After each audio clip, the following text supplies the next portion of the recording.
Hey, this is Rebecca Westman, and you're listening to the Wedding Collective podcast. Hey there, lovebirds. This podcast is your one-stop shop for wedding planning. I'll connect you with amazing local vendors, we'll hear from real couples, and of course, I'll be sharing my own wedding photographer insights to help make your dream wedding day a reality. So whether you're sipping coffee with your wedding planning checklist or just daydreaming about your perfect day, this podcast is your new best friend. Tune in for inspiring stories, practical tips, and lots of love. This is the Wedding Collective podcast. Let the wedding adventure begin. Hey guys, welcome back. It's so nice to have you here. Today we are back with part 2 of my interview with Dallas Blaedow Photography.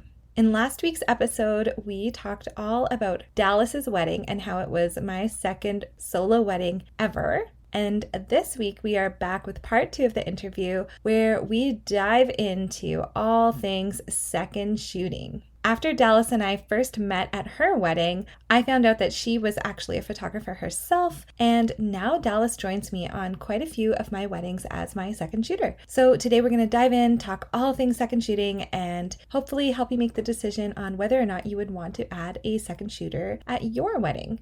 A little disclaimer here that my puppy Teddy was being very rambunctious yet again during this interview. And although I tried to edit as much out as I possibly could, you might still hear him every once in a while. So try just to ignore that and enjoy the episode.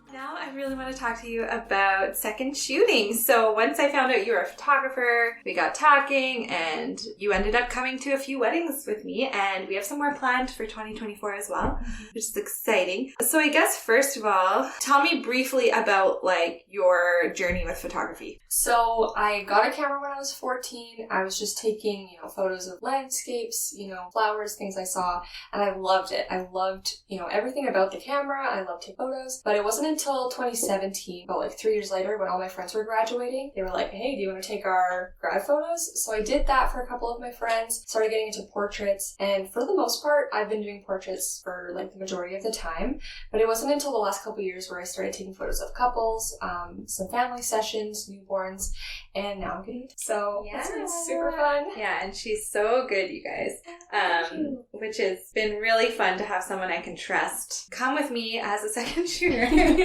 So what do you love about second shooting? I think it's really, really fun. One, to get that extra experience with weddings, because I am trying to get into weddings more. It's really nice to work with you, to get that experience, because I love how you work. I've seen you work at my own wedding, and I love your style, so it's been nice to, get that information from you as well, just to see how you work. Also, it's almost like a low stress, like a lot lower stress to work under someone and like not be the lead shoot for the first couple times you do a wedding, just to get the feel of things, but you're not the lead shoot, like the lead photographer. Yeah. It's so nice. Yeah, honestly, it's so nice. I did the exact same thing when I was getting into it, and I was like, I reached out to a couple of friends of mine who had been wedding photographers for years and years and years, and just was like, can I just like follow you around and like learn how this is done? And then like got hired as an actual second shooter and was actually paid for my work. And yeah, it's so low stakes because you're there doing your thing and you're learning so much, but you're also not like responsible for everything. It's so nice. So the first wedding I ever did, I actually shot by myself, and I was so stressed out. Like, I was also 17, so the first wedding I ever did, I was 17. Gosh. Luckily, it was my brother's wedding, so there was a little bit less stress, but also I was so stressed out because I'd never really been to a wedding before, and I didn't know, like, what you were supposed to take photos of. I don't even think I looked it up on Pinterest. Okay. Like, I should have, like, Googled it, like, top 10 photos to take at a wedding, just so I had some information. But no, unfortunately, I just went in, and I was like, yeah, I can take photos, of course.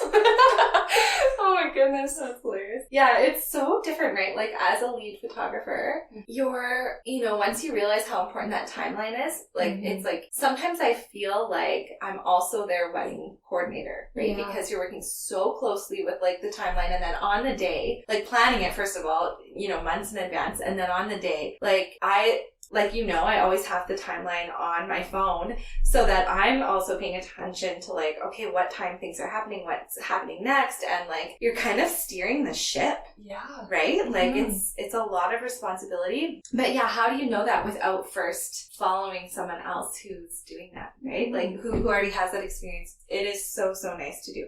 But anyway, now let's talk about like what the benefits are for couples to add a second shooter to their photography package. So I have 3 different package options that I kind of start with. Occasionally I will do a custom package depending on the couple, but essentially, and you know, I have 3 popular packages and my biggest one just includes a second shooter, but I also always offer it as an add-on to any of my packages. And so let's talk about what some of the benefits are to having a second shooter. Sounds good. So I think the first one, which I've had a couple couples this year, mentioned that they really like having a big variety of shots. So it's really nice because you get both perspectives, because when there's only one photographer, they can for sure capture the whole ceremony, the groom's reaction, the bride walking down the aisle. But if you want, you know, like more options for shots and a little bit more coverage, I think it's a great idea to have a second shooter. Also, it's kind of like... you know what it's like? It's like insurance.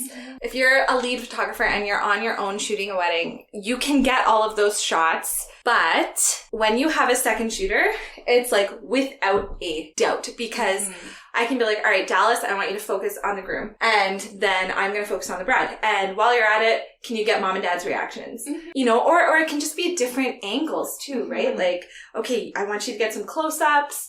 I'm going to head way back here and I'm going to take some wide shots. Like, you're getting so much variety in your gallery. True. And yeah, essentially it's just like nothing's going to get missed. And I've had a couple times where I've had a second shooter and it saved me, because I was, you know, over here taking photos of grandma and grandpa, and then, you know, the bride and groom are starting to cut the cake and I'm like way across the room. And, you know, Tim was my second shooter last year for one of my weddings that I did. And he just so happened to be like right there when they were starting, and I had a prime lens on, so I couldn't even like zoom in. I couldn't get through the tables of people, and I was like, I felt like I was in a sea of people trying to get there fast enough. And luckily Tim got that shot, so it was a huge lifesaver to me to have that, because I got a couple photos of it, but he was able to get that coverage for the couple, so it was great. It's like you can literally be in 2 places at once. The other place I really like it is during getting ready photos, because like I said, being in 2 places at once, rather than running between girls getting ready and guys getting ready and only having like an hour for the girls and half an hour for the guys. I can be with the girls for 2 hours. You can be with the guys for an hour, or however we work that, right? Like, it's just, you're getting so much more, not only variety, but photos. Like, you're just getting a larger gallery as well, right? Exactly. Yeah, it's so great. And another thing I would say, like, benefits of having a second shooter is just, or reasons why couples should choose one, is when they're having if they have a really big guest list, right? And again, then you're getting a lot of awesome candidates of all of your guests. And again, just like no moment missed. Okay, the other place I really like having a second shooter is for speeches. And again, because one of us can be focused on the person giving the speech and the other person can be roaming around the room, getting other reactions from guests and from really important people like parents, grandparents, and that, right? Yeah, it's awesome. So is there anything you would add to that? Like reasons, like benefits to having a second shooter, or like reasons why couples should have a second shooter? I think it was. Okay, that's but I definitely recommend it. 10 out of 10. It is really good to have. And from a photographer's perspective, it's just like so much less stress. Yeah. Because then you don't have to feel like you have to be in 2 places at once. Yeah, exactly. Not all. It takes a little bit of the pressure off, for sure. Hey, I hope you're enjoying the episode so far. I just wanted to remind you that if you're looking for a wedding photographer, I would love to work with you. I am booking into 2025, but still have a couple of spots available in 2024. Head over to www.rebeccawestman.com/contact and fill out my short and sweet inquiry form. Now, enjoy the rest of the episode. When would you recommend not hiring a second shooter? So I'd say if you have a smaller wedding, it's not always necessary to have an extra or like a second shooter. Also, if you have a smaller budget, it might be beneficial for you to, cut that out of your additional cost, right? Yeah, absolutely.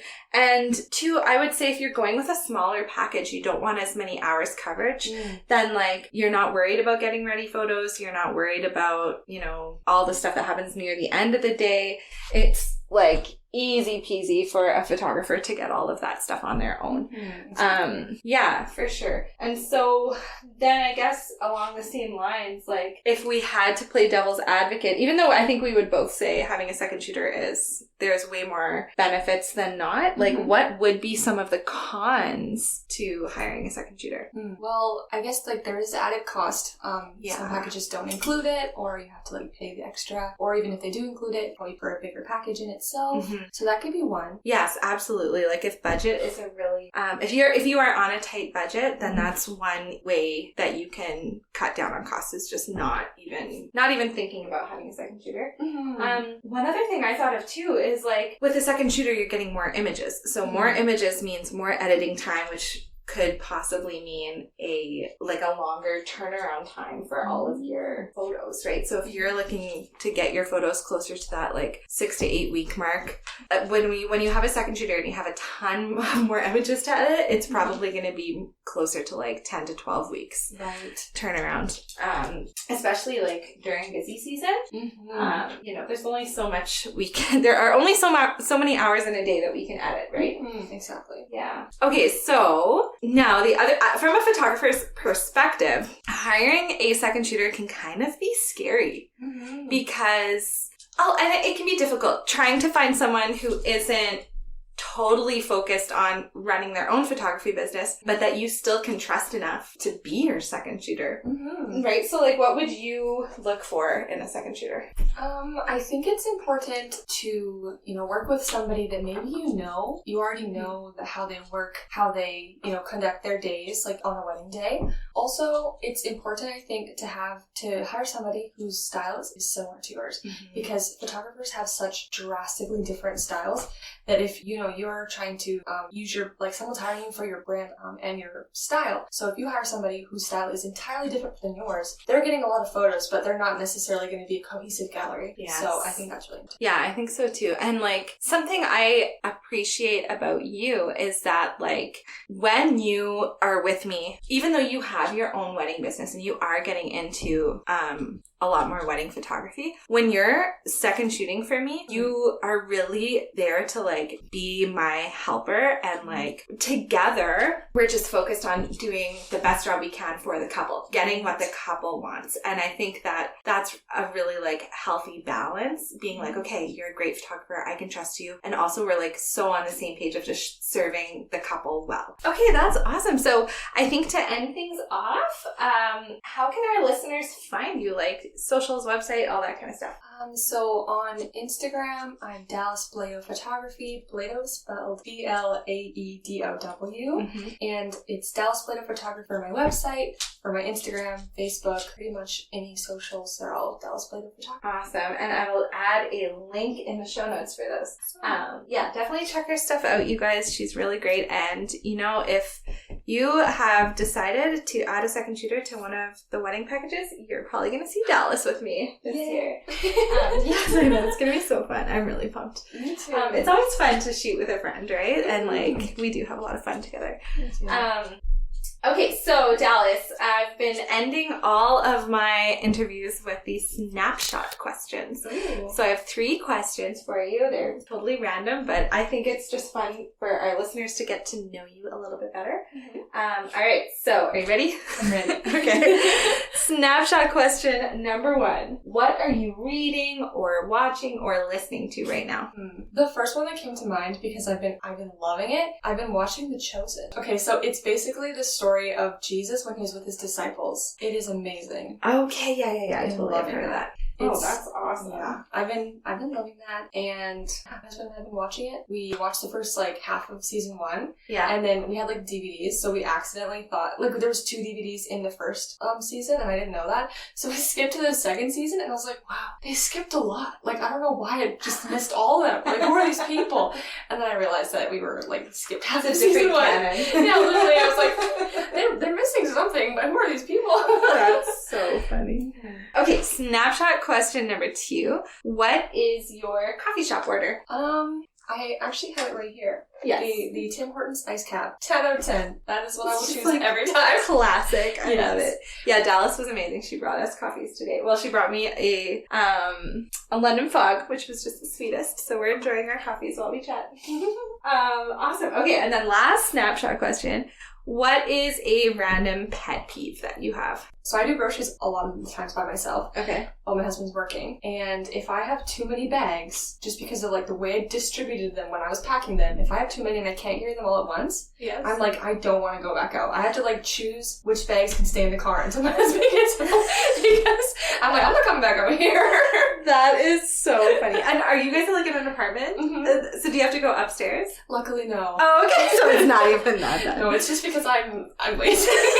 Sorry, calling you out on my podcast today. I'm like in the back of my car, like, that's only cereal. That can stay in here for like 4 hours. It's like freezing out here. Funny. It's like so cold outside, so I'm just like, I'll be back out in like 6 hours to get you. That is so funny. Oh my gosh. Yeah, I definitely really enjoy it whenever I can carry absolutely everything from my vehicle into the house in one go.